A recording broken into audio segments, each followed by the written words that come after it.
Hello everyone. In today's video, we are going to cover a landmark judgment of the Honorable Supreme Court, that is Anesh Kumar versus State of Bihar. इस judgment में Supreme Court ने arrest को लेकर guidelines दी थी and that is what we are going to study today. So let's get started with that. सबसे पहले जो केस का नाम है वो है Anesh Kumar versus state of Bihar. ये केस का नाम अपने आप में बहुत इंपॉर्टेंट है, आपको इसका नाम पता होना चाहिए और ये आपको एमसीक्यू का ये क्वेश्चन बनता है कि अरेस्ट को लेकर गाइडलाइंस किस पर्टिकुलर जजमेंट में कोर्ट ने दी है. तो that is Anesh Kumar versus state of Bihar. It's a landmark judgment. Accused under Section 498A of IPC and Section 4 of Dowry Prohibition Act 1961. इस पर्टिकुलर जजमेंट में और भी ऑफेंसेस के बारे में कोर्ट ने बात की है, बट मेजरली जो सेक्शन 498A है इंडियन पीनल कोड का, वो बात करता है कि any wife, if she is suffering any cruelty at the hand of a husband और the relatives of a husband, तो वो 498A के अंडर कंप्लेंट कर सकती है, या और डाउरी प्रोहिबिशन एक्ट के अंदर. इस पर्टिकुलर जजमेंट के आने से पहले हमेशा क्या होता था कि जैसे ही पुलिस को कंप्लेंट मिलती थी, पुलिस हमेशा अरेस्ट कर लेती थी हस्बैंड को, उसकी फैमिली को, और कभी इस में कोई इंक्वायरी नहीं करती थी, ये जानने की कोशिश नहीं करती थी कि जो कंप्लेंट है उसके अंदर कोई एटलीस्ट प्राइमा फेसी कोई बात तो हो. कहीं ऐसा तो नहीं है कि that it is just something a woman is using to take revenge on her husband और to blackmail her husband. Police को एक प्रिलिमिनरी इंक्वायरी करने की कोई रिक्वायरमेंट नहीं थी before this particular judgment. Complain आती थी और वो अरेस्ट कर लेते थे. Supreme Court addressed misuse of section 498A. अभी सोचो 2025 में हम इसको कवर कर रहे हैं, 2024 में भी बहुत सारे ऐसे केसेस न्यूज में भी रहे हैं जहां पर 498A का मिसयूज बहुत देखने को मिला है. जब उसके अनिश कुमार के जजमेंट के बाद भी, इस जजमेंट से पहले कोर्ट के सामने बहुत सारे ऐसे जजमेंट्स आए जहां पर उनको ये साफ साफ दिख रहा था कि ये जो प्रोविजन है now it's which was given to use as shield, but now it's being used as a weapon. तो इसमें कोर्ट ने ये को एड्रेस किया कि भाई जो 498A की कंप्लेन आती है और उसमें जो अरेस्ट हो रहे हैं वो मिसयूज हो रहा है इस लॉ का. एक्चुअल ऐसा इतना डेटा जो देख रहे हैं ऐसा है नहीं कि इतने सारे 498A के कोई रियल केसेस नहीं है, बहुत सारे फेक केसेस आ रहे हैं और उसकी वजह से बहुत सारे लोग हैरेस हो रहे हैं. Then this judgment focused on preventing unnecessary arrest. तो ऑनरेबल सुप्रीम कोर्ट ने इस जजमेंट में इस पर्टिकुलर चीज को एड्रेस किया और गाइडलाइंस दी अरेस्ट को लेकर, और जितने भी जो अननेसेसरी अरेस्ट हैं उसको प्रिवेंट करने की कोशिश की है. बट ऑफ कोर्स 2024 हमें ये बता के गया है कि सक्सेसफुली हम ऐसा अभी तक कर नहीं पाए हैं, और there are a lot of loopholes which needs to be taken into consideration. And hopefully in future we get a proper legislation of arrest in on which like it can be the arrest can be regulated. like ऐसा नहीं हो किसी को भी आपने कभी भी arrest कर लिया, जो ऑलरेडी प्रोविजन है, द प्रोविजन आर इनफ, उसको हम प्रॉपरली इम्प्लीमेंट करना शुरू करें. तो लेट्स अंडरस्टैंड दैट. इश्यूज क्या थे. कोर्ट ने सबसे पहले इशू एड्रेस किया कि जो आर्बिट्ररी अरेस्ट हो रहे हैं, पुलिस जो कर रही है, 498A के अंडर हो गया, डाउरी एक्ट के अंडर हो गया, misuse of legal provisions in matrimonial dispute. अब आपसी आपके मैट्रिमोनियल डिस्प्यूट हैं उसमें, क्योंकि जो 498A है वो एक gender biased in my opinion एक प्रोविजन है कि जिसमें only wife can suffer cruelty, the husband can not suffer cruelty. तो मैट्रिमोनियल डिस्प्यूट्स में उन प्रोविजंस का फायदा उठाया जा रहा था. Violation of personal liberty due to routine arrest. Routinely arrest हो रहे थे, कंप्लेन आई और पुलिस जाके अरेस्ट कर लेती थी, तो इससे जो आर्टिकल 21 का भी है which provides for right to life and personal liberty, वो भी वायलेट हो रहा था. तो ये सारे इश्यूज को कोर्ट ने एड्रेस किया इस पर्टिकुलर जजमेंट में. कोर्ट ने क्या गाइडलाइंस दी. कोर्ट ने बोला police must assess the necessity of arrest based on parameters in section 41 CRPC. Arrest should not be made merely because the offense is non-bailable and cognizable. 498A एक non bailable cognizable offence है. Non bailable offence का मतलब होता है कि जहां पर आपको जो बेल है वो as a matter of right नहीं मिलेगी. मैजिस्ट्रेट पे, कोर्ट पे डिपेंड करता है, उसके डिस्क्रिशन पे डिपेंड करता है कि आपको बेल देनी चाहिए या नहीं देनी चाहिए.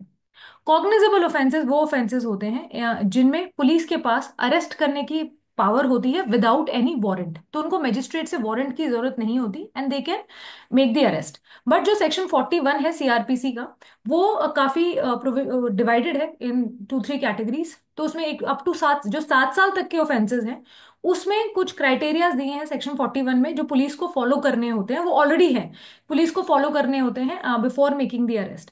तो कोर्ट ने ये यही बोला कि भाई जो भी 41 के अंदर जो भी पैरामीटर्स दिए हुए हैं, उनको आपने असेस करना है और ये देखना है कि अरेस्ट यहाँ पर नेसेसरी है भी कि नहीं।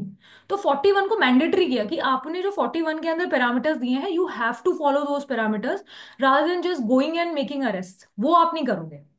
फिर कोर्ट ने एम्फेसाइज किया issuance of notice. Section 41A of CrPC ये बोलता है कि वो ऑफेंसेस, वो सारे ऑफेंसेस जिनमें 7 साल तक की सजा है, उन ऑफेंसेस में आप अरेस्ट करने की बजाय जो भी अक्यूज्ड पर्सन है उसको आप एक नोटिस भेजो। उस नोटिस में आप टाइम प्लेस लिख दो, और आप उसको उसकी अपीयरेंस बुला सकते हो, भाई आपने आना है, हमें इन्वेस्टिगेशन में आपने कोऑपरेट करना है।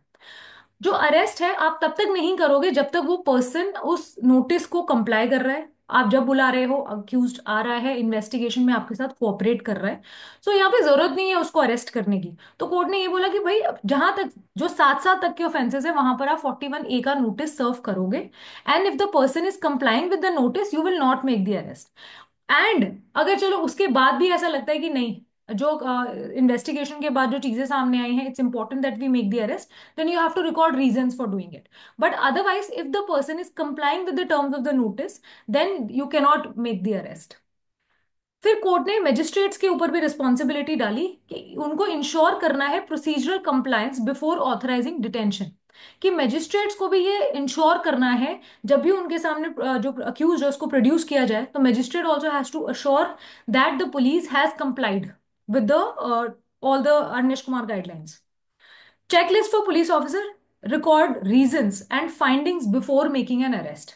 आपने जो अगर अरेस्ट करना भी है अप टू 7 years वाले ऑफेंसेस में, आपको अरेस्ट करना भी पड़ रहा है, तो you have to record reasons for doing that. आपको लिख के देना पड़ेगा कि क्यों कर रहे हो, क्या अक्यूज कोऑपरेट नहीं कर रहा, क्या वो एब्सकॉन्ड होने की कोशिश कर रहा है, what are the grounds on which you still want to arrest the accuse, you have to write that. Maintain evidence to justify arrest, and you also have to, you are answerable to the court. आपको court में दिखाना पड़ेगा कि आपने किस वजह से उसको अरेस्ट किया है, क्योंकि 41 और 41A उन ऑफेंसेस को कवर करता है जिनमें 7 साल तक की सजा है। और जिनमें 7 साल तक की सजा है उसमें आप सिर्फ क्योंकि आपके पास बिना वारंट के अरेस्ट करने की पावर है इन कॉग्निजेबल ऑफेंसेस, इसका मतलब ये नहीं है कि आप आर्बिट्ररी अरेस्ट, रूटीन अरेस्ट करते चले जाओगे।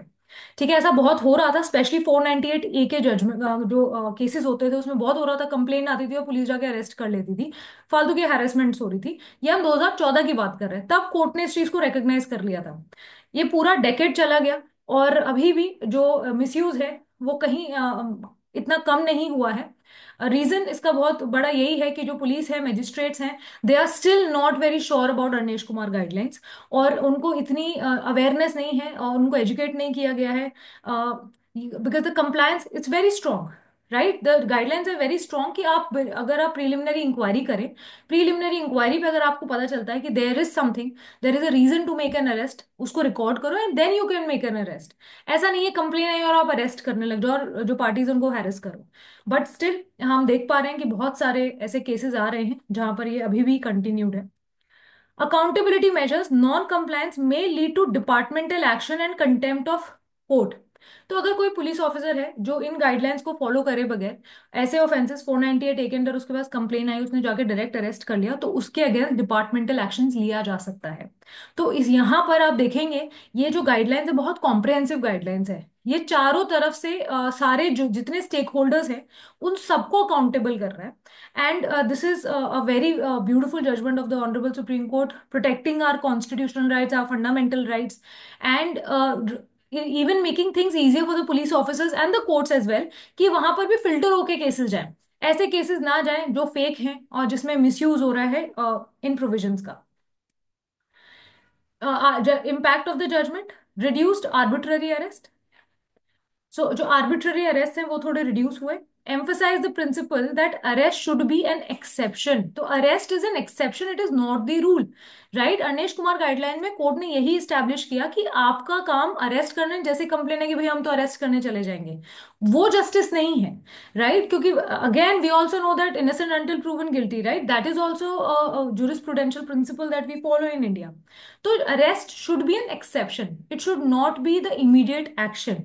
और इसीलिए कोर्ट ने बोला आप नोटिस दो, आप अगर वो कंप्लाई कर रहा है, आ रहा है आपके साथ इन्वेस्टिगेशन में कोऑपरेट कर रहा है, तो कोई जरूरत नहीं है उसको अरेस्ट करने की।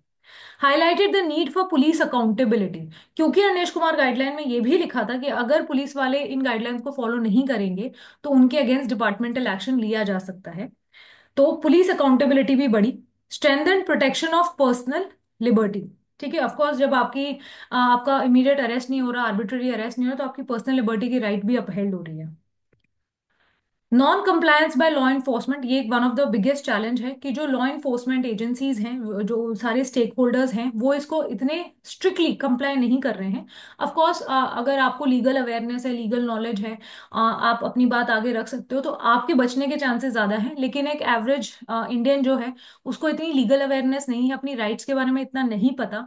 तो वहां पर जो पुलिस वाले हैं, कोर्ट है, उनकी जिम्मेदारी है दैट वो इन्फॉर्म करें उनको और उनसे पूछें कि whether they all these compliance of Anish Kumar happened with them, उनको नोटिस भेजा गया कि नहीं भेजा गया, क्या वो इन्वेस्टिगेशन में कोऑपरेट कर रहे थे, नहीं कर रहे थे। तो इन सारी चीजों को जो लॉ इन्फोर्समेंट है उनको कंप्लाई करने की जरूरत है, मगर वो स्ट्रिक्टली नहीं कर रहे हैं, रियलिटी यही है। Lack of awareness among police officers and magistrates, so sadly 10 साल बाद भी ये लैक ऑफ अवेयरनेस है। एंड आम जनता को तो नहीं पता, because of course you can't expect them to know Anish Kumar judgment, but police और मजिस्ट्रेट को भी हम देखते हैं कि उनको भी they also don't follow it very strictly. Resistance to change in routine practices, but I think it's high time कि अब routine practice should be Anish Kumar guidelines and not arbitrary arrest. और कितना ही रेजिस्टेंस हो, law is law, if the there is a guideline given by the apex court, then we must follow it without any resistance, because we it's of course it's no choice, you have to follow it. तो अनिश Kumar guidelines 498 ए को लेकर है, जहां पर जो wife है वो अगर किसी हस्बैंड पे केस करती है क्रूअल्टी का आईपीसी के अंडर, तो पुलिस के ऊपर कुछ एक मैंडेट्स हैं, उसके ऊपर गाइडलाइंस उसको दी गई हैं और जो उसको फॉलो करनी है। और अगर वो ऐसा नहीं करते हैं तो उनके अगेंस्ट डिपार्टमेंटल एक्शन भी लिया जा सकता है। तो बट फिर भी देखने में आ रहा है कि बहुत सारे केसेस हैं जो मिसयूज अभी भी कर रहे हैं इस प्रोविजंस को, लीगल प्रोविजंस को। एंड बहुत रिपरकशंस हैं society also, I feel that marriages are falling because of misuse of these provisions. कोई नॉर्मल मेट्रिमोनियल डिस्प्यूट होते हैं, then wives are taking advantage of these kind of provisions and they are filing complaints against their husbands, फिर उससे जो matrimonial dispute पहले था वो और बढ़ रहा है। राइट, तो एक गाइडलाइन ना फॉलो करने की वजह से एक बहुत ज्यादा रिपरकशंस भी एक सोसाइटी में हम देख सकते हैं। Still we have a long way to go, and I hope that one day there'll be a lot more accountability of all the stakeholders and we can spread more awareness, क्योंकि लोगों को भी अपनी राइट्स के बारे में पता होना चाहिए।